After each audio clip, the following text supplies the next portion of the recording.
그래서 이번에는 양자역학에서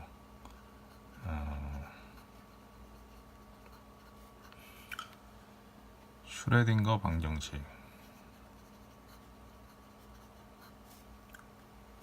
슈레딩거 파동 방정식인데 이게 이제 어떻게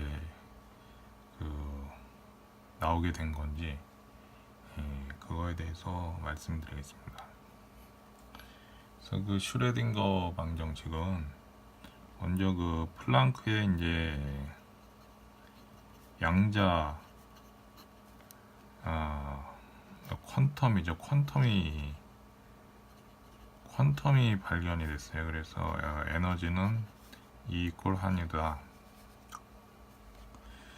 그 다음에 드브로이의 물질파 개념, 영어로 매터 웨이브인데, 이 물질파의 그 파장이 mv분의 h다. 이런 개념으로부터 이제 여기서 이제 그렇다고 그러면은 이 물질이 파동이다. 그리고 또 에너지 양자 개념이 들어가 있다. 양자라는 건 이제 확률이라는 개념인데, 결국 이 물질파도 결국 확률의 어떤 분포다.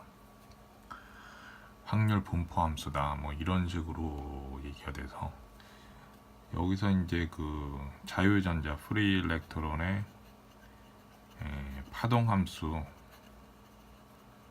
요거를 이제 사이로 해놓고, 그 다음에 이제 미분 방정식, 요런 것들을 개념들을 전부 다 포괄한 미분 방정식을 요거를 유도해 냅니다. 이렇게 된 다음에 이 미분 방정식 중에서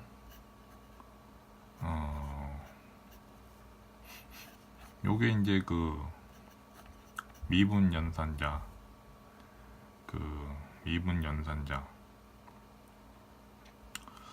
이거는 이제 연산자죠. 미분 연산자인데, 운동량에 관한 이게 들어가면 이제 미분 방정식으로 바로 변환이 되기도 하고, 그래서 이제 슈레딩거 방정식이 이런 식으로 해서 얻어지면은 이제 해밀턴의 또 이제 그 에너지라는 거는 이제 에너지 토탈이라는 건 운동 에너지 하고 위치 에너지, 포텐셜이다.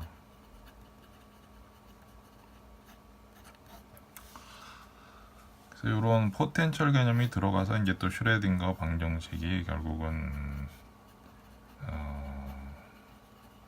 나오게 되는데, 이 슈레딩거 방정식은 이제 시간에 의존하는 경우, 그러니까 시간에 따라서 변하는 경우, 그런 경우하고 이제 그 경우는 이제 운동량 미분 연산자가 아니라 에너지 미분 연산자가 더 들어가죠. 에너지 미분 연산자가 들어가고, 운동량 미분 연산자만 들어간 경우에는 이제 시간의 독립인, 시간의 어떤 변화에 따른 파동 함수를 나타내는 건 아니고, 어떤 고정된 시간에서의 이 파동 함수의 파동 함수 사이의 어떤 그 전자가 이제 그 확률파로서 어떻게 위치하는가, 분포가 어떻게 되는가, 확률 함수, 분포 함수가 어떻게 되나, 이제 그런 거를 구하게 되는 것입니다.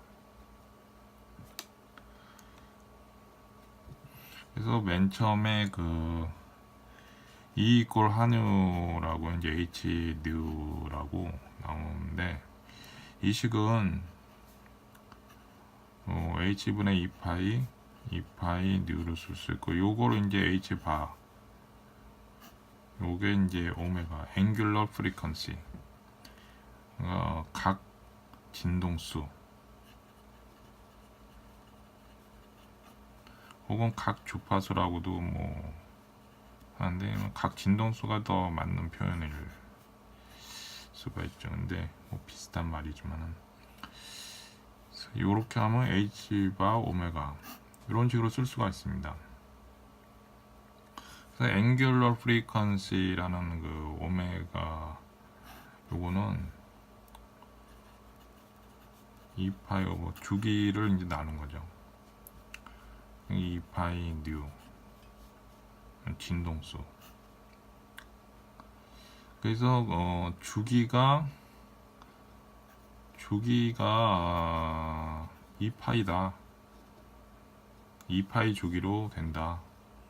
그럴 경우에 이제 angular frequency 오메가는 1이 되는 그런 식으로 됩니다.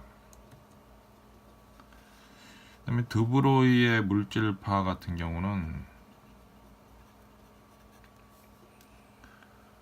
그 경우는 이제 P 이퀄 MV 운동량에서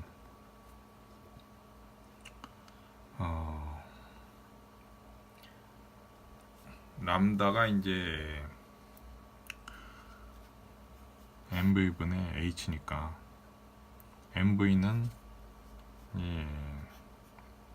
람다분의 H 이걸 다시 쓰면 H 2파이를 나누고 2파이 오버 람다 HF하고 K 이런 식으로 다시 쓸 수가 있습니다. 운동량을. 근데 2파이 오버 람다를 뭐라고 하냐, 요거를 이제 웨이브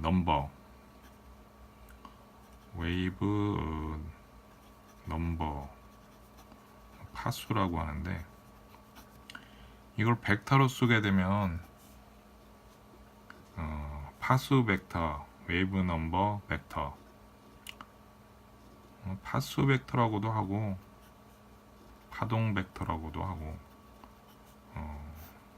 그렇게 합니다. 근데 이 K라는 게 뭐냐, 이거는 파장이 2파이다. 그럴 경우에 K가 1이 되는 그런 식으로 이제 정의되는 그런 건데, 이 파동 이제 H바 K로 해서 운동량을 나타내니까 이게 나중에 이제 자주 고체물에서 나오지만은 운동량 KX, KY, KZ에서 운동량 공간으로 이제 설명을 또 하게 되는 거죠. 이런 운동량 공간으로 설명할 적에도 쓰이고, 그래서 이제 이런 드브로이의 물질파는 그 식을 넣으면 H바 K 이런 식으로 쓰게 된다. 에너지 그리고 또 양자론에 따르면은 그거는 H바 오메가로 쓸 수 있다. 다음에 그래서 이런 것식으로부터 이제 뭐가 나오느냐, 이런 식으로부터 H바 오메가인데, 이 H바 오메가는 운동 에너지 EK다 해가지고는 EM분의 P의 제곱이 되죠. P는 H바 K라고 했으니까 EM분의 H바 K의 제곱이 되는 거죠. 그럼 결국은 이 식으로부터 이 식 H바 오메가는 EM분의 H바 K 제곱이다. 이런 식이 성립을 하는데, 이 식에서 이 식이 나오게끔 이제 어떤 미분 연산자를 여기서 도출을 해내는 거죠. 그래가지고 만들게 되면 이런 운동량 미분 연산자가 나온다. 그런 식으로 근데 이 식은 뭐 고등학교 과정에서 다 나오는 그런 식인데, 여기서 이제 운동량 미분 연산자를 유도해 내면은 거기서 도출을 해내면 미분 방정식이 돼버리기 때문에 그 다음에 이제 대학 과정의 물리학이 됩니다. 근데 그 고등학교 수준의 이런 물리학에서 그 대학 수준의 이제 미분 방정식을 풀어서 파동함수를 전부 계산해내는, 거기에 따른 또 여러 가지 다른 요소들이 또 계산이 되는 그런 거는 이제 운동량 미분 연산이 미분 연산자를 여기서 줄을 해내서 그렇게 해서 이제 이게 왜 나오게 됩니다. 그걸 이제 다음 장에서 설명드리겠습니다.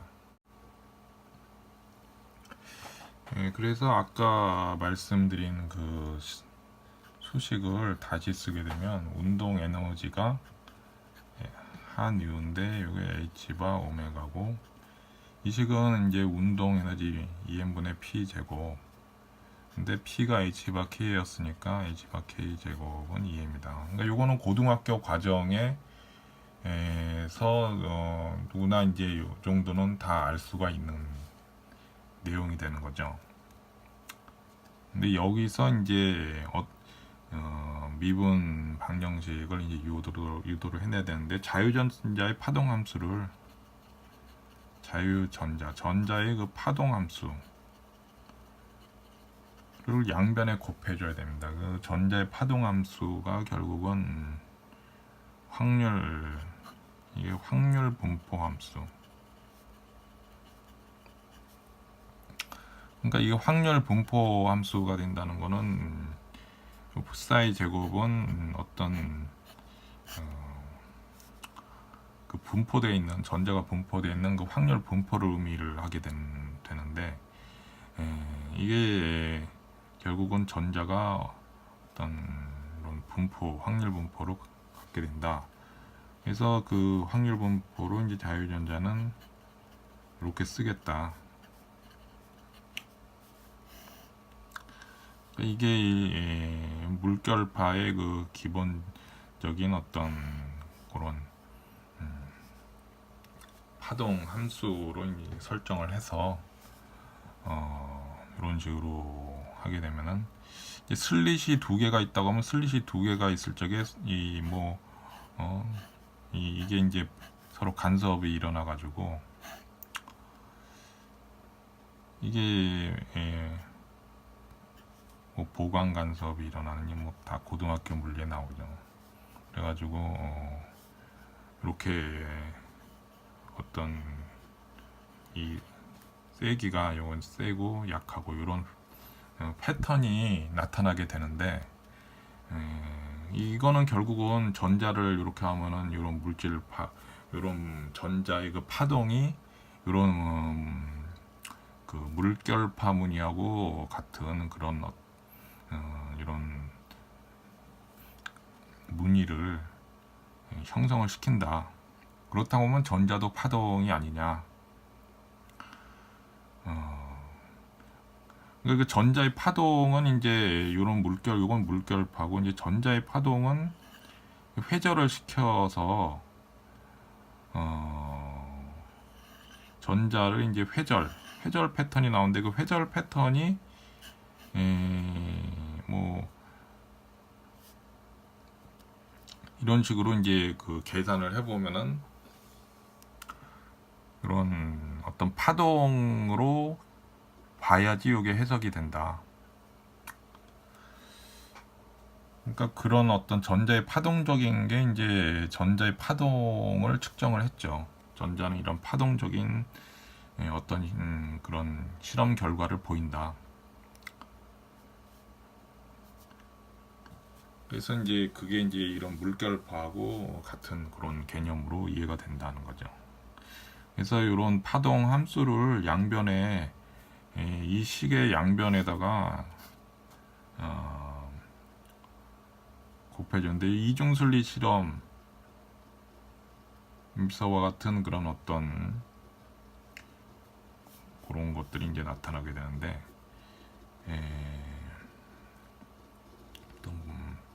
이 파동함수, 그러니까 이게 뭐냐면은 확률적으로 분포가 이제 존재한다는 게, 그게 쉽게 좀 설명을 하면은, 당구대에 당구공이 있다. 당구대를 이거대로 당구공을 탁 쳤다. 이게 움직이는데 그냥 이렇게 그냥 직선으로 가는 게 아니라, 이게 마치 당구공이 모든 공간에 존재하는 것처럼 여기도 있고 저기도 있고, 어떤 뭐랄까 이런 거는 꽉 차 있는 것처럼, 근데 이렇게 그 모습이 유령처럼 흐릿하게 보인다는 거죠. 확률이 낮으니까. 근데 분명히 공은 하나인데 여기 당구대 가득 차서 막 움직이는 듯한, 확률 분포를 가지고 그런 어떤 환상과 비슷한 어떤 현상을 보인다는 거죠. 뭐 위치는 어딘지 모르겠는데 불확정성 원리 뭐 그런 거지만은 위치는 어딘지 알 수가 없지만은 하나 있는 것 같은데 확률 분포만 얘기를 할 수 있다. 여기는 뭐 확률이 뭐 몇 프로고 여기는 뭐 몇 프로가 있는 것 같다. 그 위치에 따라서 뭐 그 정도만 계산할 수가 있지 이게 정확히 어디에 전자가 있는지는 모르겠다. 근데 이거를 관찰을 하게 되면은 관찰이란 게 뭐 다른 입자 같은 걸 여기다 충돌시키다 이제 해서 뭐 위치를 확인하게 되면은 확인이 되는데 그게 이제 그것도 실험할 때마다 전부 다 틀려지고 확률 분포에 따른다는 거죠. 그래서 뭐 이쪽은 한 50%다, 이쪽은 뭐 한 10%다.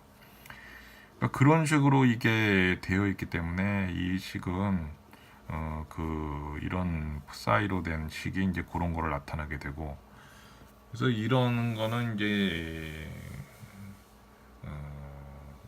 어떤 다른 입자를 해서 요 위치를 확인하게 되는 실험을 할 경우에는 그걸 본다고 이제 하는데 이걸 보게 되면은 그때는 위치가 한번 결정이 되지만은 그 할 때마다 전부 실험할 때마다 틀려지고 정확한 전자의 위치는 모르겠다. 이 입자의 위치는 알 수가 없다는 그런 거죠. 그러니까 이게 그런 실험을 할 때마다 그때는 또 위치가 확인되는데 그건 어떻게 된 거냐? 그거는 이제 파동함수의 붕괴다. 그게 코펜하겐 해석이죠. 파동함수가 붕괴돼서 관찰을 하면 관찰 시에 파동함수가 붕괴를 해서 위치가 확인이 된다는 거죠. 위치가 확인이 되는데 코펜하겐 해석.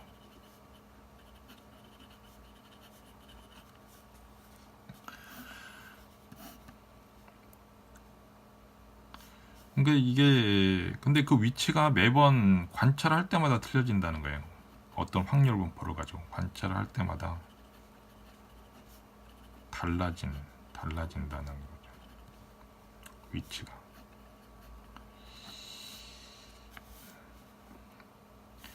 이게 코펜하겐 해석인데 이거는 또 다른 해석이 있어요. 이게 코펜하겐 해석이 있고 다른 또 이걸 어떻게 해석을 하느냐 해서 평행우주라는 게 있죠. 평행우주. 평행 세계라고도 하는데 패러렐 월드.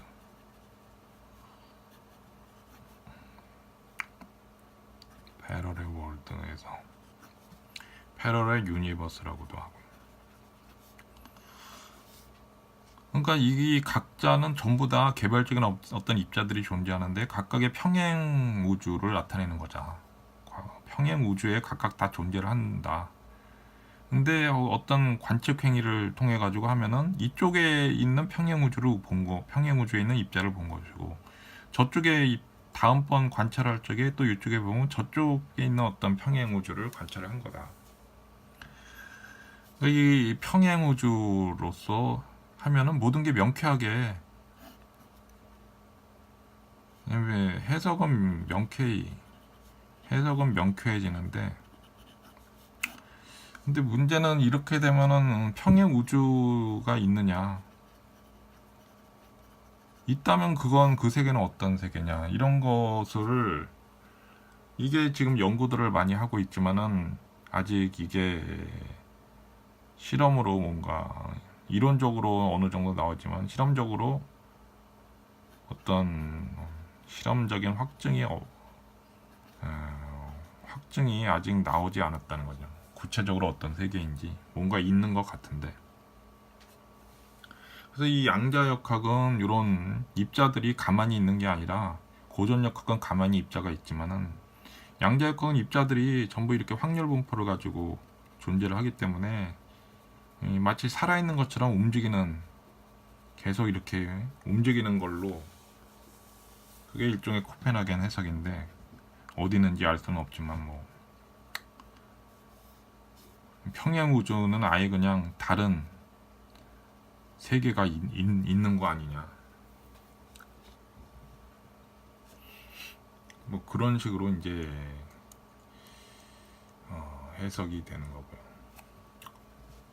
그래서 이거는 또 다른 여러 가지 해석들도 있는데 이 코펜하겐 해석과 평행우주 이 두 가지 해석이 현재 가장 현재로서는 가장 우세한 해석으로 볼 수가 있고요.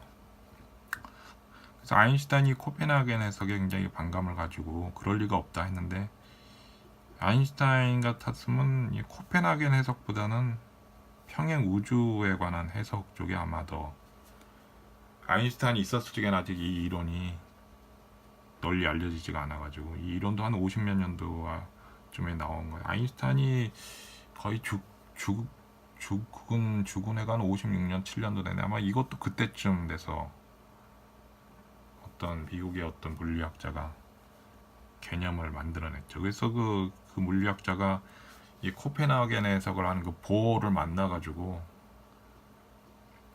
자기 지도 교수를 통해서 이제 보어를 만나서 평행 우주로 볼 수 있는 거 아니냐, 평행 우주 해석으로. 그러니까 보어는 그때는 이제 보어도 나이가 들고 해서 머리가 굳었죠. 그래가지고 나이든 노인이 되었기 때문에 미국의 어떤 젊은이가 와가지고 보어를 만나가지고 평행 우주라는 해석도 가능하지 않겠냐 했는데 코펜하겐의 해석을 평생 해온 나이든 보어가 젊은이도 아닌데 이건 또 무슨 소린가, 황당한 얘기 아니냐.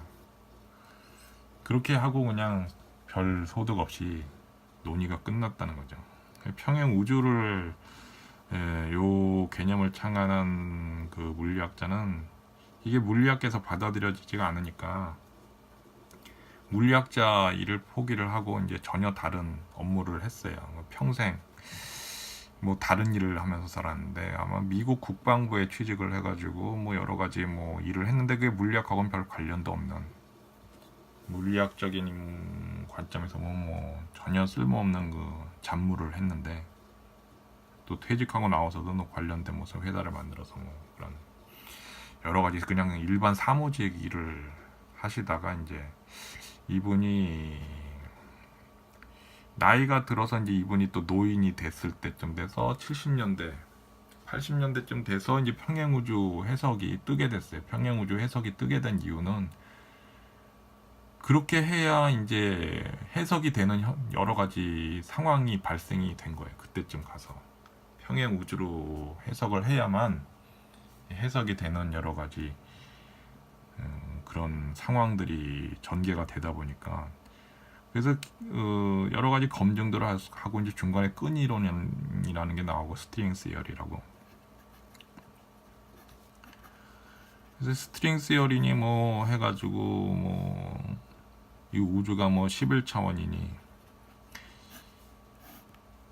여러 가지 뭐 이런 뭐 초중력이니 슈퍼그래버티니 이런 거 다차원에 관한 어떤 이론들이 계속 나오면서 연구를 하다 보니까 이 평행우주가 지금은 거의 필수적으로 연구들을 하고 있는 거죠. 초창기 코펜하겐 해석과는 좀 다른 관점으로. 그래서 이게 아직 계속 연구 중이기 때문에 여기서는 이렇게 하려는 거는 결국 아인슈타인이 하고자 했던 그 통일장 이론, 이 통일장 이론이 이 평행우주 개념이 들어가면은 어느 정도 모습을 갖춰간다고 이제 하죠. 그래서 이런 통일장 이론, 모든 힘을 합친 통일장 이론을 연구하는 과정에서 평행우주가 이게 필요하고 끈 이론하고도 관련이 되고 결국은 다 통일장 이론을 하려는 건데, 그러니까 이게 코펜하겐 해석이 그 당시에는 상식적으로 이렇게 볼 수밖에 없었다. 근데 이 코펜하겐 해석이라는 것도 그렇게 상식적으로 봐서 그렇게 볼 수밖에 없는데 파동함수 붕괴라고, 이게 나중에 보니까 파동함수 붕괴라는 현상으로 보면 뭐 슈레딩거 고양이를 비롯해서 여러 가지 그 비상식적인 결론들이 계속 나왔다는 거죠. 근데 평행 우주로 하면은 입자들의 뭐 파동함수 붕괴는 피할 수 있지만 이것도 역시 비상식적인 여러 가지 세계가 공존하고 있다는 다차원 세계, 눈에 보이지 않는 다른 차원의 세계가 있다는 그런 얘기가 되니까 이거는 이거보다 더 비상식적인 굉장히 놀라운 결과가 나오게 되는 건데, 그래서 이제 이 얘기는 이제 이 정도로 하고, 아까 이제 말씀드린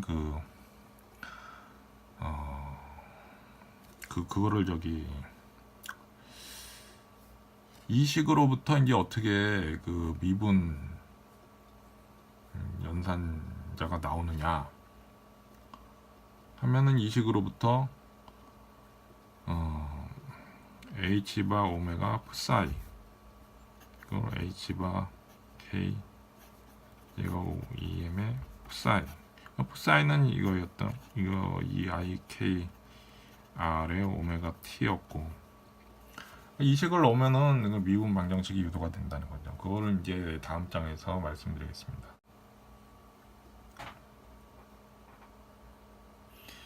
예, 그래서 아까 그 수식을 그걸 다시 써보게 되면은 결국 H바 오메가 psi H바 K 제곱 EM의 psi 이거였죠. 근데 이 식으로부터 이걸 어떻게 다시 쓰느냐, 이 식은 H바 오메가 EI KR의 마이너스 오메가 T, 이거는 H바 K 제곱의 EI KR 마이너스 오메가 T 이렇게 되죠. 그러면은 그럼 여기서부터 이 식은 요런 식이 나오려면 요런 미분 연산자가 들어가면은, 그러면은 이런 미분 연산자가 오면 t에 대해서 미분하고 하니까 마이너스 i 오메가 마이너스 i 곱하면 이건 플러스가 되고 h바 오메가니까 요렇게 나오게 되는 거죠. 이게. 그리고 이 오른쪽 항 같은 경우는 이 경우는 h바 i의 h바 요걸 제곱해 주고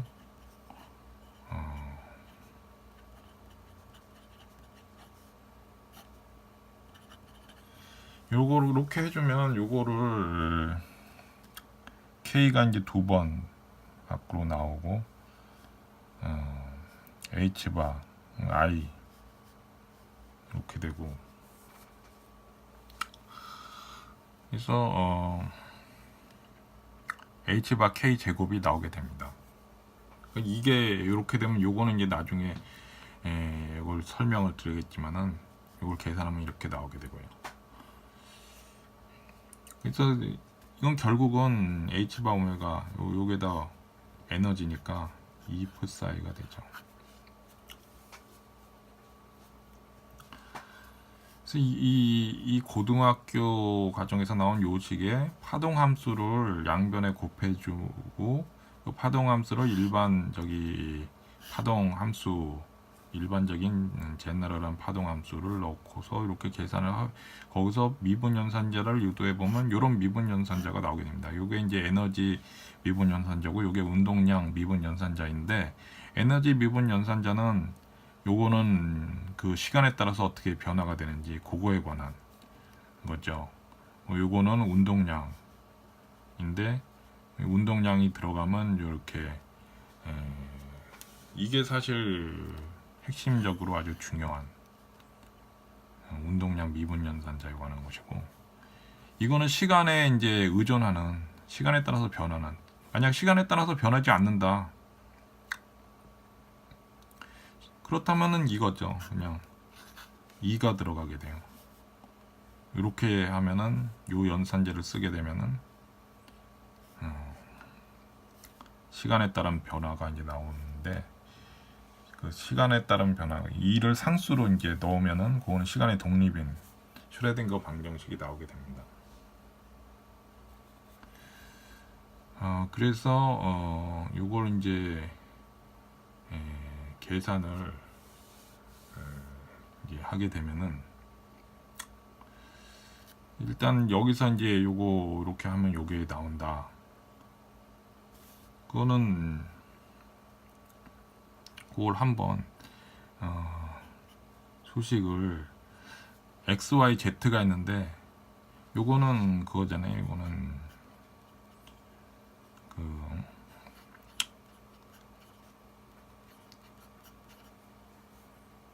x, y, z,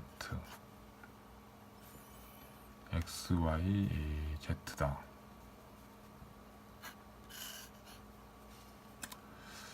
그래서 요런 그 x, y, z에 관한 요런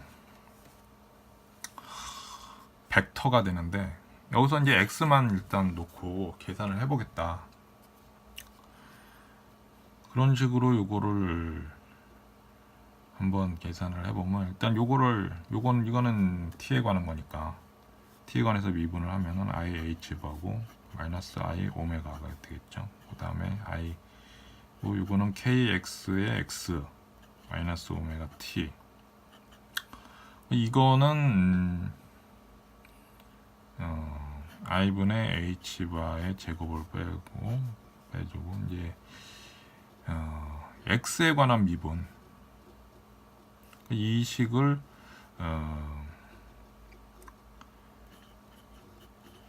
이렇게 되는 거죠. 그래서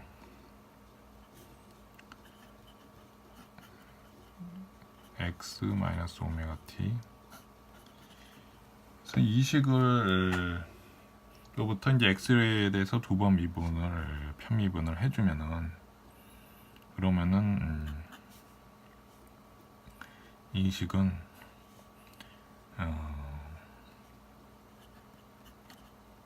h바의 제곱에 ikx가 두 번 밖으로 나오게 됐으니까 이거 제곱이고, 이 ikx 마이너스 오메가 t 2입니다. 그러면 이 식은 어떻게 됐냐?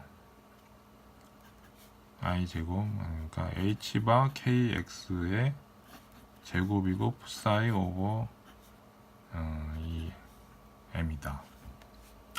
이렇게 되고, 왼쪽 식은 이건 h바 오메가 푸사이가 되죠. h바 오메가 푸사이는 2n분의 h바 kx의 제곱의 푸사이다. 그러니까 이게 아까 그 식 처음에 시작한 그 식이 여기에 나오게 되는 거죠. 미분 연산자, 에너지 미분 연산자, 운동량, 이 두 개의 미분 연산자를 이렇게 해주면은 이렇게 된다. 결국은 이 얘기는 뭐냐면은, 이 미분 연산자가 맞다는 거예요. 계산해 보니까 맞더라는 거죠.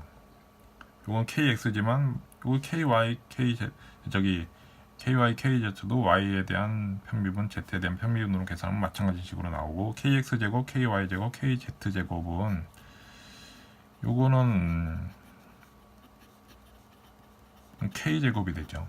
그러니까 이 식이 결국은 성립이 된다는 거예요. 그러니까 이런 식으로 미분 연산자를 잡은 게 맞았다. 그게 맞았다는 거죠. 이게 이제 고등학교 과정에 이런 간단한 수식으로부터 미분 연산자가 유도가 됐다는 거예요. 이거는 시간의 독립이냐 아니냐에 따라서, 시간의 독립이 아니면 에너지 상수로 2% 사이로 계산을 해서 시간의 독립인 슈레딩거 방정식, 요게 들어가면 시간에 의존하는 슈레딩거 방정식, 그렇게 말을 하고, i분의 h바 델타, 요거는 이제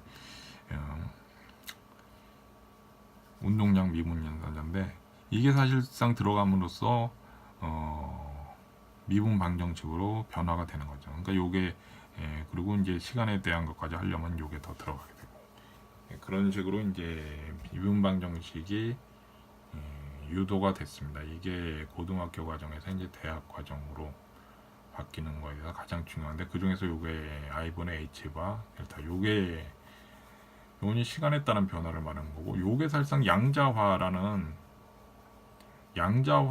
관한 어떤 아주 가장 중요한 미분 연산자가 되는 거죠. 그래서 그리고 영어로 쓰면 모멘텀 디퍼렌셜 아퍼레이터 그게 이제 이런 식으로 되는 거. 이게 양자화를 일으킨 거고요. 에너지 디퍼렌셜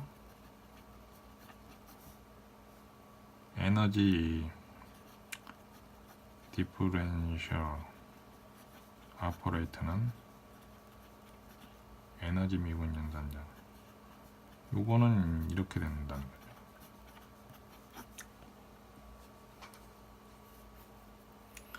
그래서 이렇게 되는 과정을 쭉 설명을 했고 그러니까 이런 운동량 미분 연산자, 에너지 미분 연산자 이런 식으로부터 뭐가 요구되냐면 슈레딩거 시간에 의존하는 슈레딩거 방정식이 나오게 되는데 결국 이렇게 되는 거죠. 이게 H 바분의 I 제곱 I 오버 2 요런 방정식이 결국은 슈레딩거 방정식이라는 얘기입니다. 시간에 의존하는 이거를 보시면은 이게 2n분의 p제곱 푸사이잖아요. 2n분의 p제곱에서 p를 i분의 h바 델타 요걸로 바꿔준 거예요. 이걸로. 그러니까 그걸 대신 넣어주니까 미분 방정식으로 바뀌고 여기서 2프 사이에서 IH바 T에 대한 편미분 요걸 넣어주니까 이렇게 되고 이렇게 되니까 이게 슈레딩거 방정식이 바로 나와버리게 되는 거죠.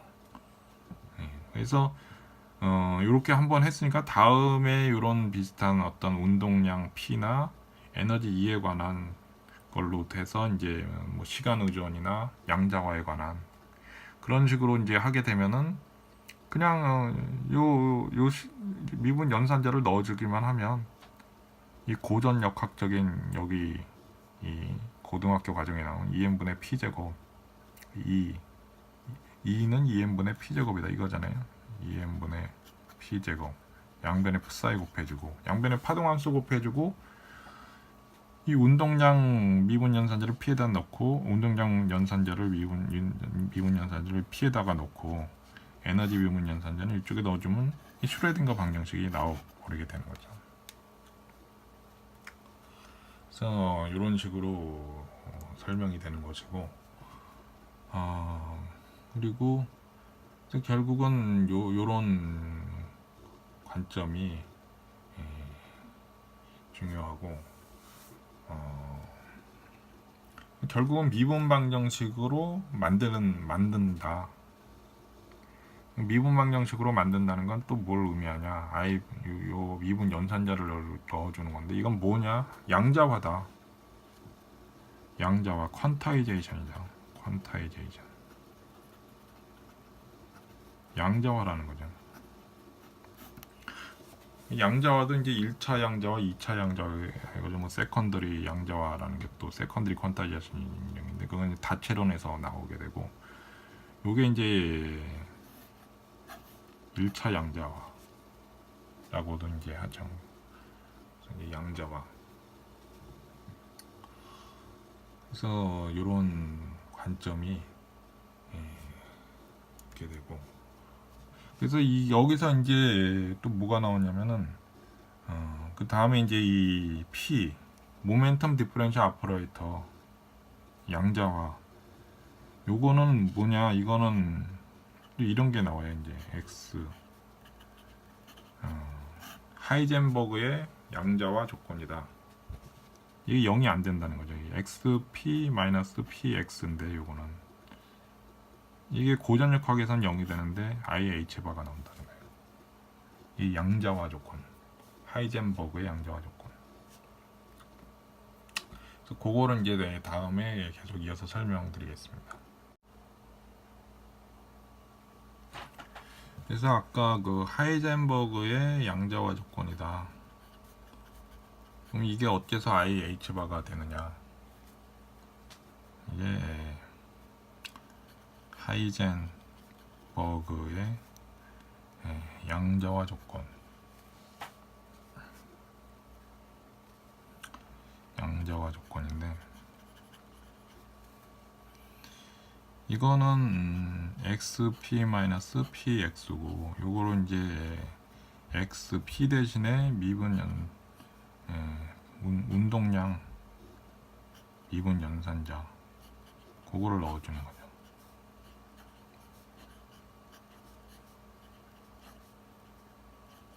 x는 뭐 그대로 x고 그러면 이거는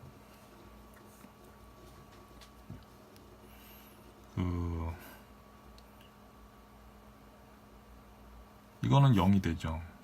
1이 되잖아요. 1에 대한 거를 미분을 하면은 0이 나오니까. 그 다음에 요거는 x를 요걸로 미분하면은 x로 편미분하면은 1이 되죠. 그러면은 요거는 마이너스 h바 분의 i인데 i를 분모 이쪽에 곱해주면은 IH바가 나오게 되는 거죠. 그래서 이제 이 IH바가 나오게 됩니다. 그래서 이게 이제 양자화 조건이다. 이게 일반 고전역학에서는 이게 그냥 0이 돼 버리는데 0이 안 된다는 거죠. 미분 연산자이기 때문에. 그래서 IH바가 발생한다. 결국은 이게 결국 양자화를 발생시킨다는 거예요. 고전역학에서. 근데 결국 이게 양자화, 이거는 뭐 x는 그대로니까 이게 양자화를 발생시킨다는 건데 그걸 이제 또 이런 식으로 표현을 하는 거죠. 근데 이렇게 된 식이 또 많이 사용되고 미분 방정식을 계속 풀어가고 할 적에 이런 형태가 또 많이 사용되고 하는데 이 하여간 그 양자화 넘어간다. 고전역학적인 뭐 p제곱 이꼴 2인분의 p제곱은 이제 요거다. 이게 이제 양변의 풋사이 아까도 말씀드렸지만은 풋사이를 양변에 곱해주고 거기서 미분 연산자를 요걸 넣어주면은 슈레딩거의 방정식이 파동 방정식이 나와버리고 그게 곧 양자화에 관한 방정식이다. 그런 식으로 이제 논의가 됩니다. 그래서 아까 그 x에 관해서만 계산을 했었는데 이 파동함수라는 게 x만 그런 게 아니고 요걸 다시 써보게 되면은 이거는 다시 쓰면 이렇게 되거든요. kxx kyy 그 다음에 kz의 z 이런 식으로 다시 쓸 수가 있죠. 그리고 이 식도 다시 쓰게 되면은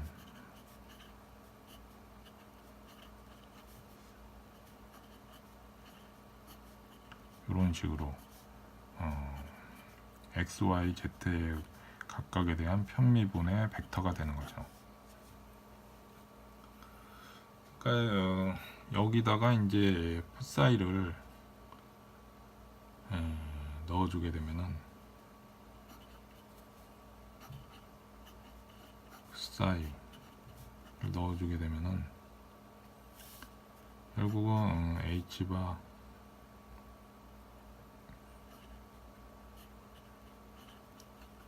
요거는 그대로 이렇게 쓰게 되고,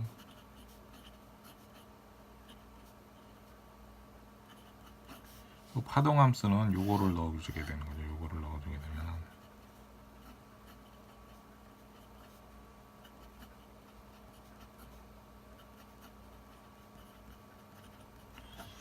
그래서 이거를 계산을 하면은 x, y, z에서 각각 편미분을 해주게 되면은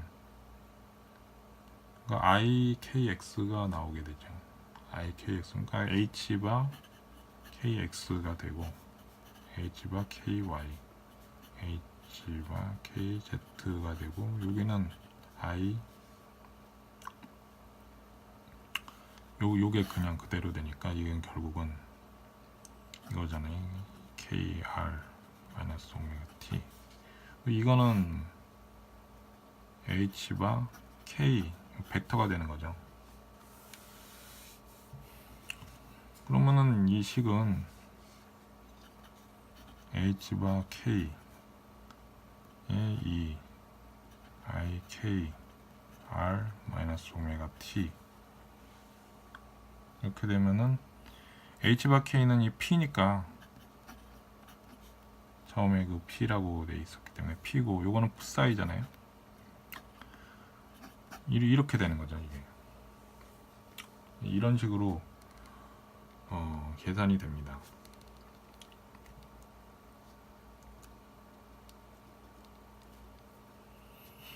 그래서 이런 식으로 계산이 되는 것이고, 이게 결국은 뭘 의미하냐면 운동량 미분 연산자 P, 운동량 미분 연산자 P라는 거죠. 그거는 여기서 요거였다는 거죠. 근데 그렇게 하면은 운동량 미분 연산자 P, 이 운동량 미분 연산자를 풋사이에 곱해주면 운동량 벡터가 나온다는 거죠. 운동량 벡터가 나와주고 풋사이가 돼주고, 그러니까 이거를 파동함수 풋사이에 운동량 미분 연산자 요거를 좌변에 이렇게 곱해주면은 이 운동량 벡터 P가 나오게 된다는 거예요. 그런 작용을 하게 된다는 거죠.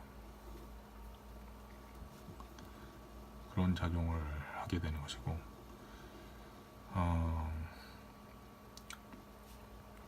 그래서 여기서 이걸 계산할 적에는 r이 x, y, z고 k는 kx, ky, kz다.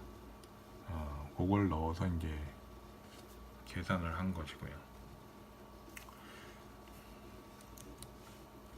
그러면은 이제 요 미분 연산자, 운동량 미분 연산자를 이렇게 정의하는 게, 여기에 운동량에 관한 미분 연산자다 하는 게 여기서 이제 입증이 된 거죠. 입증이 된 거고, 그리고 아까 이제 계산을 할 적에 뭐가 있었냐면은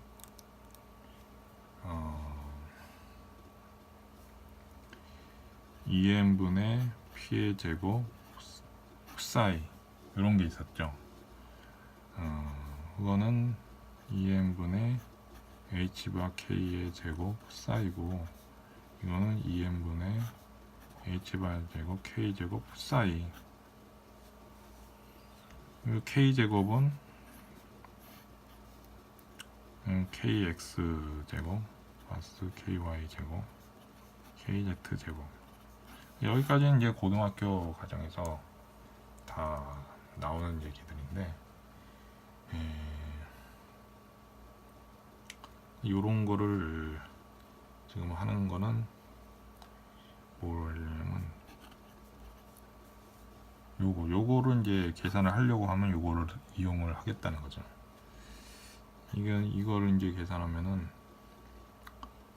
이게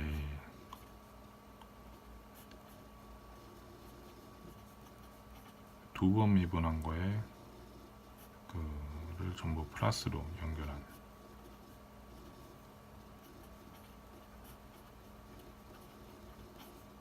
이렇게 되는 거죠. 이게 이렇게 되는 거고, 그래서 이 식을 계속 계산을 하다 보면은 이제 사이에 요런 게 밖으로 빠져나오게 돼요.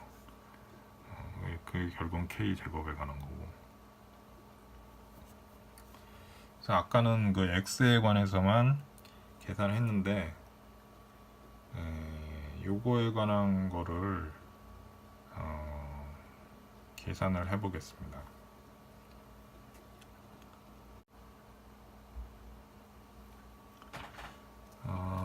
그래서 아까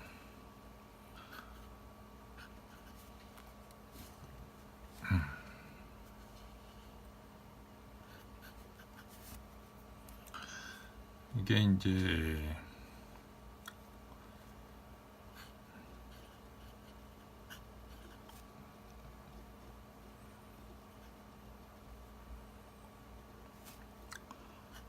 이런 식으로 아까 썼었죠.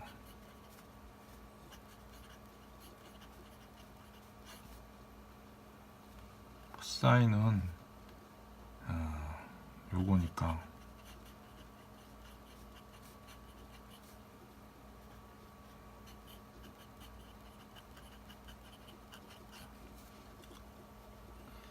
이거를 저기 x에 대해서 두 번 편미분하면은 i가 이제 두 번 곱하니까 마이너스가 나오고, kx 제곱 플러스 ky 제곱 kz의 제곱,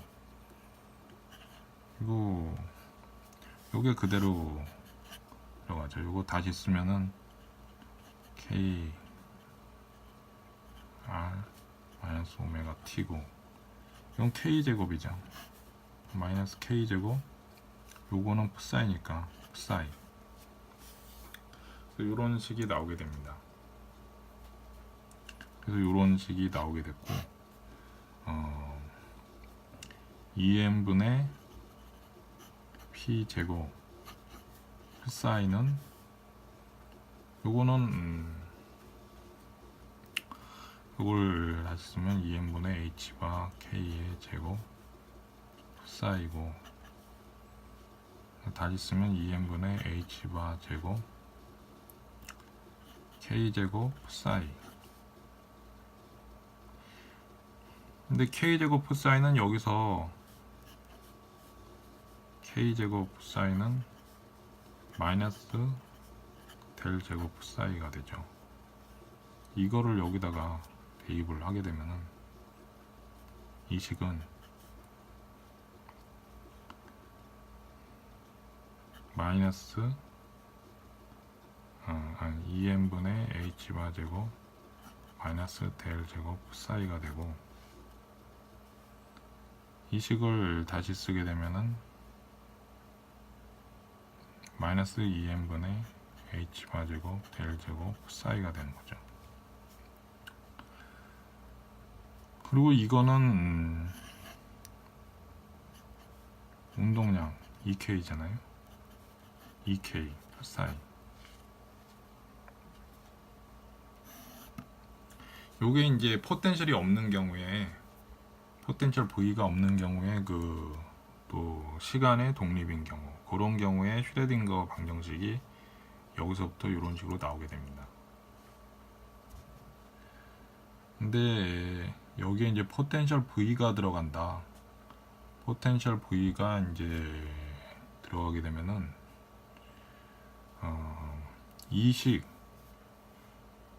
이 식의 양변에 이제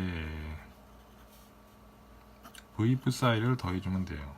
그렇게 되면은 이걸 다시 쓰게 되면 2k 플러스 V 푸사이, 그 다음에 마이너스 2n분의 h바 제곱 델 제곱 푸사이 플러스 V 푸사이가 되죠. 그래서 요거는 다시 쓰게 되면 이 토탈 전체 에너지, 요거는 위치 에너지 운동 에너지니까 그렇게 쓰면 이 토탈 푸사이. 그러니까 요거는 포텐셜 V가 들어간 그런 포텐셜 에너지 V가 들어간 슈레딩거 방정식, 시간의 독립인 그런 방정식이 나오게 됩니다. 근데 이거를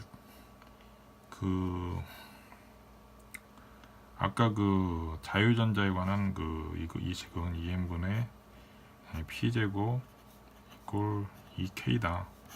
그래서 이걸 다시 써가지고 h와 k의 제곱이다.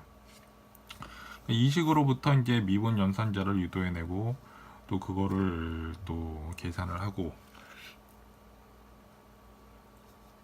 그래서 이런 식으로 나오게 됐는데, 이렇게 말고 이제 다른 방식이 또 있습니다. 해밀턴 방식이라고, 해밀턴 방정식이라고 H라고 쓰는데, 이 토탈은 EK 플러스 V 아니냐, 위치 에너지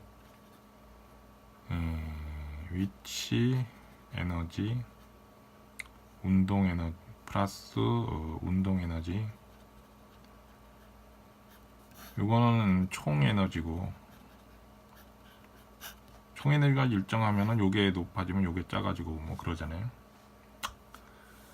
이 식으로부터 바로 이제 또 슈레딩거 방정식이 나올 수가 있습니다.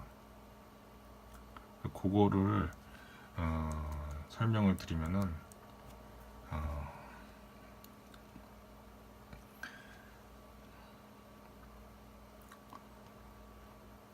이 H 이꼴 이 토탈 EK 플러스 V 이꼴 2n분의 P 제곱 플러스 V잖아요. 그래서 여기다 전부 다 풋사이를 곱해주면은 H 풋사이는 이 토탈 풋사이고, 이거는 HPM P제곱 M 플러스 V 풋사이다. 근데 P를 아까 I분의 H와 델타, 이게 P니까 요걸 여기다 넣어주게 되면 그러면 이 식이 바로 나와버린다는 거죠. 그렇게 나오게 됩니다. 요거에 대해서 이제 다음 장에서 또 계속 설명드리겠습니다.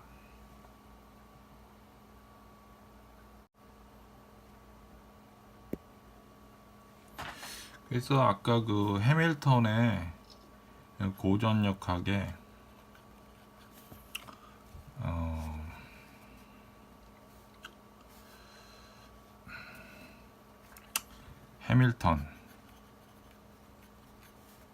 해밀턴 방정식 H 이꼴 EK, 이 토탈은 EK 마스 V다. 요거는 2n분의 P제곱 플러스 V다. 요걸로 이제 슈레딩거 방정식이 이렇게 바로 미분연산자 P를 넣어주면 바로 나온다는 게 아까 설명을 드렸고, 만약에 V가 스프링 같은 그런 포텐셜이다 그러면 2분의 K X제곱이 되죠. 스프링 같은 포텐셜이다 하면은 그래서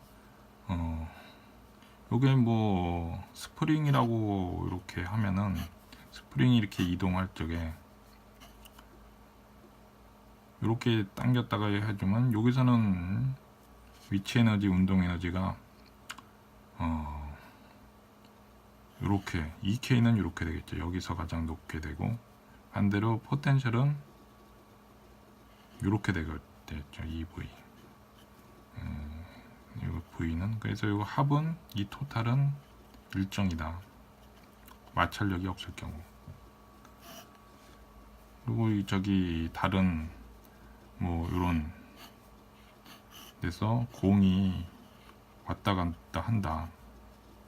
여기서는 위치 에너지가 가장 낮고, 여기서는 위치 에너지가 가장 높고, 여기서는 운동 에너지가 가장 하고 그런 식으로 되는 거죠. 그런 식으로 설명이 되는 이런 식으로부터 위치 에너지 운동 에너지의 합은 일정이란 이 토탈이란 요 식으로부터 이제 바로 P에다가 요거를 요걸 넣어줘 가지고 양자화를 시켜버리면은 그럼 바로 슈레딩거 방정식 파동 방정식이 이 양변에다 풋사인하면 곱해주고요. 그렇게 하면 바로 슈레딩거 방정식이 나오게 된다. 그런 얘기였고요. 그래서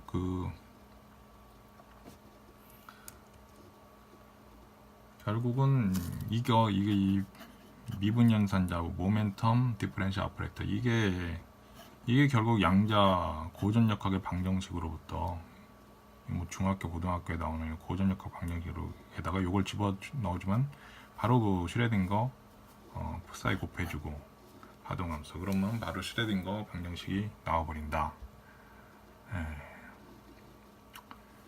그런 식으로 됩니다. 그래서 이 양자화라는 게 이 양자화 이 P 미분연산자를 넣어주는 그 양자화로 인해 가지고 엄청난 변화가 생기는 거죠. 이게 안 들어갈 경우에는 이거 뭐 해봐야 여기서 얻을 수 있는 정보라는 거는 그냥 뭐 이 정도 위치하고 뭐 속도가 어떻게 되고 뭐 요 정도밖에 안 나와요. 스프링 왔다 갔다 하고. 근데 여기다가 이 파동함수 풋사이 파동 확률함수 풋사이를 곱해주고 거기다가 요 미분 연산자로 요걸 치환을 해주면은 여기서 굉장히 정밀한 어떤 원자에 관한 그런 것도 그렇고 여러 가지 굉장히 정밀한 계산이 가능해진다는 거죠. 그러니까 원자라는 거는 전자들이 주변에 이제 전자 구름 형태로 일렉트론 클라우드로 이제 전자 구름이 이렇게 이 원자의 껍질을 이루고 있는데 그 전자 구름이 어떻게 이제 이렇게 스프링 작용에 의해 가지고 이게 서로 이렇게 움직이는지 원자가 결국은 이 전자 구름이 어떻게 여기 이런 포텐셜에서 어떻게 움직이느냐 그게 결국은 전자 구름이라는 게 이 원자의 껍질이니까 결국 원자가 어떻게 움직이느냐 그 얘기가 돼버리는 거죠. 그 얘기가 돼버리는 거고 그래서 그 원자 같은 거를 보통 이렇게 스프링이 연결된 걸로 이제 묘사들을 하는데 이게 요런 스프링 포텐셜을 넣어서 슈레딩거 파동함수 전자의 파동함수를 계산을 해보면은 이 측정치하고 거의 이게 다시 일치가 된다는 거예요. 특히 기존에는 알 수가 없었던 그 0점 에너지 절대온도 제로 0도 K에서도 원자는 진동을 한다는 거예요. 이게 2분의 H바 오메가의 에너지를 가지고 제로 포인트 에너지라고 0점 에너지 이것도 이제 중고등학교 때 다 배우죠. 이런 게 있더라. 그리고 화학 시간에도 뭐 물리학 화학 시간에 다 이렇게 스프링으로 원자라는 건 연결되어 있다고 보면 된다. 고체 같은 경우. 그리고 이제 원자 분자도 이렇게 스프링이 두 개가 뭐 수소 분자도 이렇게 연결되어 있고 이렇게 스프링이라고 쓰는 이유가 이 스프링이란 걸로 되지 않을까 해서 가설을 세워가지고 이 스프링 포텐셜을 넣어서 계산해봤더니 실제 스프링처럼 움직이더라는 거예요. 이게 물론 약간 틀리지만은 약간 틀리다는 거는 이제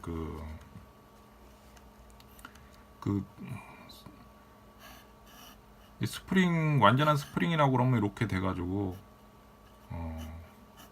변이가 뭐 이렇게 되겠지만은 그게 아니고 이제 스프링이 실제로는 어느 정도 이상의 그 힘이 가해져 가지고 되면은 이렇게 되면은 넘어가면 이제 이 거리인데 끊어지는 거죠. 이거는 끊어져 버린다. 더 이상 이렇게 해서 진동을 안 하고 왔다 갔다 끊어져 버리는 어떤 점이 있다는 거죠. 요게 이제 그 스프링 포텐셜 요거하고 요게 원자 모델에서 차이인데, 사실상 그렇게 그 강한 외력이 가해지 않는 요런 작은 에너지에서는 뭐 이거랑 같다는 거죠. 사실상 계산에 별 차이가 없고, 그래서 거기서 이제 0점 에너지가 나오고 그러는데, 그래서 이게 이 식을 다시 쓰게 되면 스프링 모델에서 다시 쓰게 되면은 여기서 이 토탈은 EK에서 이렇게 나왔잖아요. 이 식을 다시 쓰게 되면은 이 토탈은 푸사이 양변에 곱해주고 마이너스 2m분의 h바 제곱 x에 관해서만 하면은 이제 dx 제곱 d 제곱 푸사이가 되겠죠. 그리고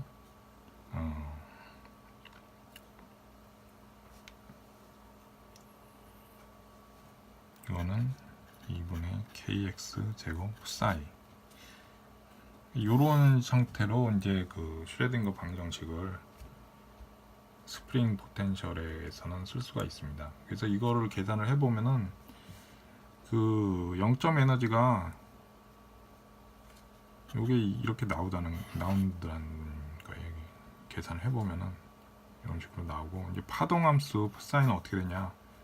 그러니까 요거는 어떤 상수가 n에 관한 상수가 있고 2의 마이너스 s 제곱 2 그리고 HNS, 그러니까 이게 허미트 폴리노미얼,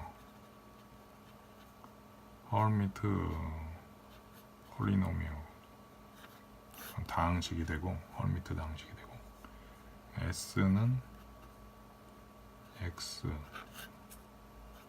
M 오버 H 바 M 오버 N의 상수.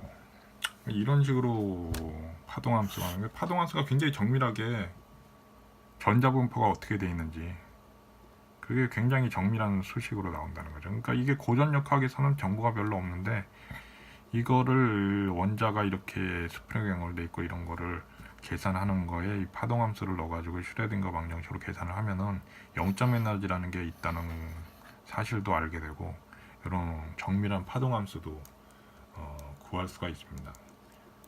그래서 이런 굉장히 그 강력한 양자역학에 의해서 기존 고전역학으로는 구할 수가 없었던 그런 여러 가지 사실들을 알 수가 있고요. 이게 실험을 해보면 또 실험체하고 다 맞게 된다고 하고, 그러니까 이게 다 정확한 그런 이론이 되는 것이죠. 그래서 양자역학은 다 실험으로 다 해보니까 뭐 QED, 퀀텀 일렉트로 뭐 다이내믹스 그런 경우는 뭐 정밀도가 뭐 엄청난 정밀도가 나온다고 하고, 양자역학으로 다 계산을 해보니까 정밀도가 굉장한 정밀도로 다 맞는 이론이다. 이런 게 나오니까 결국엔 중고등학교 화학 시간이나 물리 시간에 원자나 분자는 스프링으로 연결되어 있다고 선생님들이 자신 있게 설명할 수 있는 이유는, 이 스프링 포텐셜로 해보니까 다 계산이 나오고 이게 실험차고 다 맞고 다 그렇다는 거죠. 그래서 이제 스프링이 된다.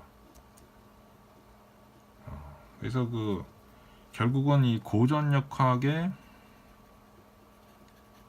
양자화는 양자역학으로 양자역학, 이 양자화.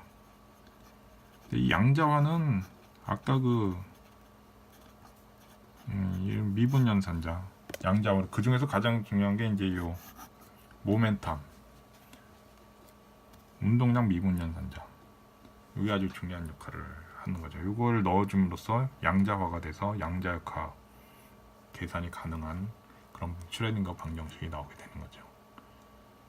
그래서 이 상보성 컴플리멘테러티라고 해서 상보성, 그러니까 입자냐 파동이냐 양면을 다 가지고 있다는 거죠. 그래서 입자로만 설명할 수도 없고 파동으로도 설명하고 서로 보충해서 설명을 해줘야 된다. 상호 보충을 해서 입자로도 설명을 해주고 파동으로도 설명을 해줘야 이게 그 전자나 이런 미시세계의 양자역학적인 설명을 해줄 수 있다는 거죠. 이런 상보성을 가지고 확률적인 분포로 공간에 퍼져서 전자가 존재를 하더라. 거기는 코펜하겐 해석이니 아니면은 뭐 평행 우주, 평행 세계가 있는 거 아닐까? 뭐 그런 것도 나오는데 기본 상보성이라는 거는 이제 입자로도 설명을 해주고 파동적인 성질도 갖고 있으니까 그것도 설명을 해주고 그런 식으로 설명을 해줘야 이게 설명이 된다. 근데 그 진상은 뭐냐? 이 양자 세계의 진 면목이 과연 평행 우주를 말을 해주는 것이냐? 아니면 코펜하겐처럼 파동함수의 붕괴냐? 코펜하겐 패러렐 유니버스하고 코펜하겐 해석이 있는데 코펜하겐 해석의 이 파동함수의 붕괴라는 건 이 상보성을 설명할 적에 이거는 일종의 마술하고 비슷한 거예요. 마술에서 막 그냥 그 여러 가지 아까 그 당구대 설명도 나왔지만은 이게 막 실제 입자는 하나인데 막 퍼져서 그냥 여러 개가 그냥 수만 개가 존재하는 것처럼 이렇게 환상적인 어떤 장면을 연출하는데 거기서 딱 관측이라는 행위를 함으로써 그 위치가 딱 하나, 입자 하나로 딱 결정된, 그것도 매번 할 때마다 달라지고 어떤 확률을 가지고 이쪽에 있는 건 좀 확률이 높고 이쪽은 낮다. 그 정도만 알려줄 수 있다. 이게 결국은 파동함수의 붕괴라는 건 어떤 마술을 하고 있는데 딱 해보니까 이렇게 됐더라. 일종의 파동함수 붕괴 일종의 마술 게임 같은 그런 해석이라고 볼 수 있고 이 패러렐 유니버스 그 평행 세계도 이것도 굉장한 마술적인 개념인데 평행 세계라는 것도 이건 뭐 전혀 다른 세계가 존재해서 그 각각의 세계에 각각의 입자가 존재를 한다 그런 얘기를 하는 거예요. 그러니까 이게 그렇게 하면은 그 각각의 세계에서는 뭐 양자역학을 쓸 필요 없이 다 고전역학으로 설명이 되는 거고 단지 이게 전부 서로 다른 평행 세계에 이렇게 나눠져서 존재를 한다. 그러니까 입자가 뭐 파동이냐 이런 것도 뭐 있지만은 이 평행 이 파동함수의 붕괴가 아니라 평행세다 그러면 새로운 세계가 존재를 한다는 식으로 입자가 퍼져 있는 게 아니라 각각의 세계에 하나씩 다 존재를 한다고 하는 거니까 그렇게 되면은 그 순간에 이렇게 전자구름으로 확률 분포를 가지고 퍼져 있다는 양자역학적인 설명은 안 해도 되는 거죠. 그렇지만은 그 평행 우주라는 거를 이렇게 가정한다는 것 자체가 또 양자역학의 효과니까 그게 오히려 이거보다도 더 굉장한 효과를 말을 하는 거거든요. 그러니까 이게 결국은 어떤 식으로 해석을 하던 간에 양자역학은 굉장히 기이한 어떤 현상을 설명을 하고 있는 것이다. 그리고 그 기초로서는 이런 양자화 고전역학의 방정식의 양자화가 이제 필요하고 그렇게 계산을 하다 보면은 이런 여러 가지 이거 알 수 없는 이런 현상들을 설명하게 되는데 그러면 결국은 이게 다 무엇인가 하면은 이 고전역학에서는 이게 설명을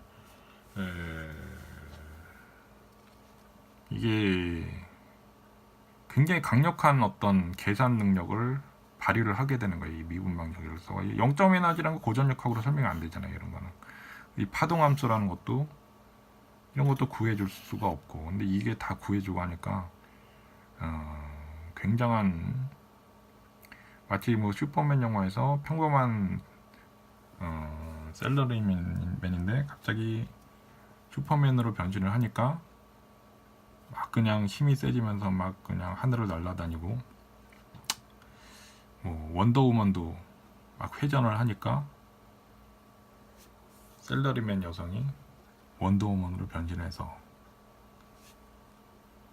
막 그냥 무거운 걸 들고 뭐 쇠를 구부러뜨리고 그런 초능력을 발휘를 하게 되는데, 이 고전역학에서 이 양자역학으로 넘어가는 변화가 그런 굉장한 변화가 발생을 하게 돼요.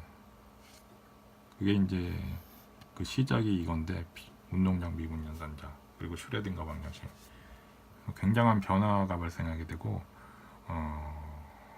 이게 이 스프링이라는 것도 이거를 설명을 하게 되면은, 이 고전역학에서는 이건 그림이에요. 이건 마찰력이 또 있기 때문에 이 스프링이 움직이다가 또 어느 순간은 멈추게 돼요. 고전역학에서는 마찰력까지 감안을 하면은 고정돼 있고 죽어 있는 거라. 근데 이 원자는 0점 에너지가 있고 마치 살아있는 것처럼 계속 진동을 한다는 거죠. 에너지가 가해지지 않아도. 그 일종의 뭐 생명 현상을 말을 한 거 아닌가, 생명 현상의 기초하고도 관련된 거 아닌가, 그런 의미도 들고. 그리고 이 고전역학에서는 이건 죽어 있는 어떤 그림이라고 하면은, 이건 살아있는 생명 같은 죽어 있는 어떤 그림인데, 여기를 양자화를 딱 시켜버리면은 마치 그림 속에 있는 새가 실제 새가 돼서, 생명 있는 새가 돼서 날아다니는 것 같은 그런 엄청난 차이가 발생을 한다는 거죠. 그리고 이게 또 양자역학에서는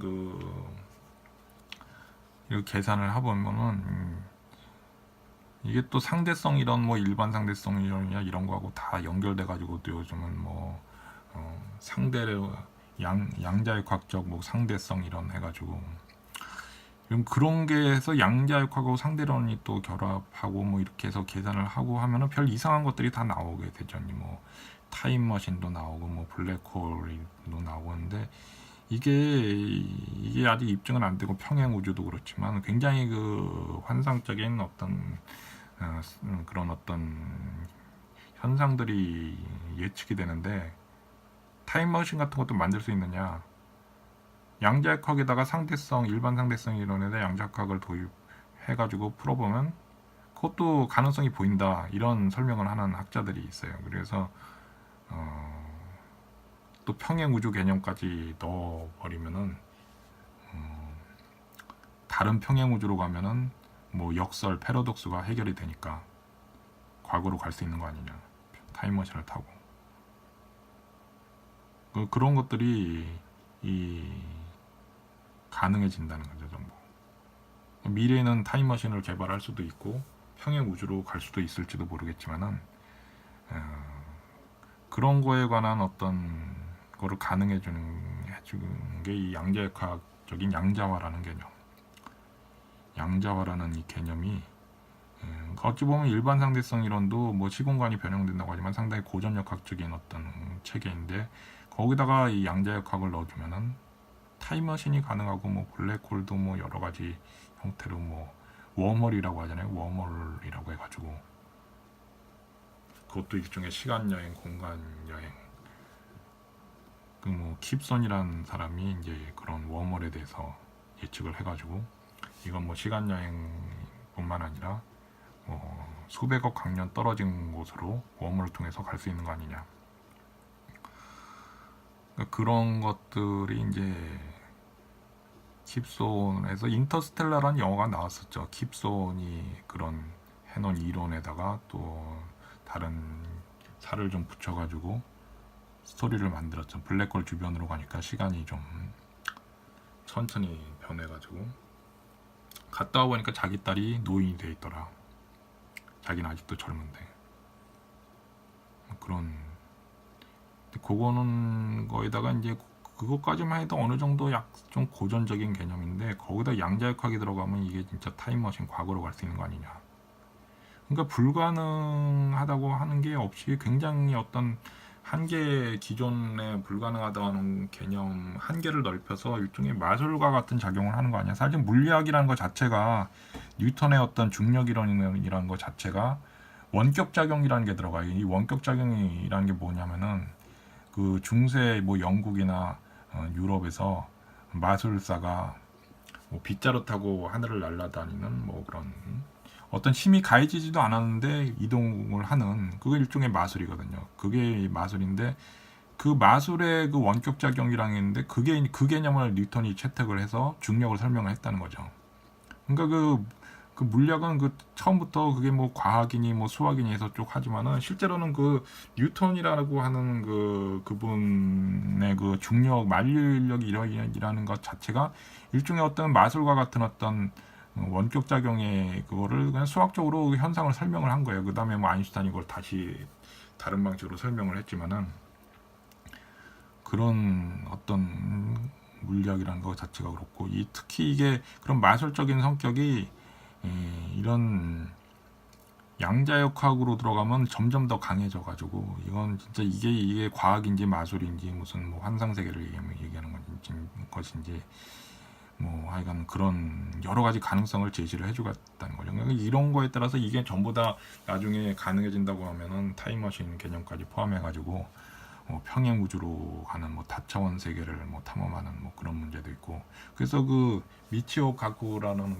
그런 분도 이런 쪽으로 뭐 많이 설명을 하고 그러는데 책도 쓰고. 근데 이런 쪽으로 미래에는 정말 과학기술이 발전하면 전부 다 실현되는 거 아니냐, 그런 얘기도 나오고 있는 거죠. 그래서 지금 그 가장 양자역학의 기초가 되는 슈레딩거 방정식하고 양자역 개념에 대해서 설명을 드렸고, 다음에도 이제 양자역학에 대해서 계속 말씀을 드리겠습니다.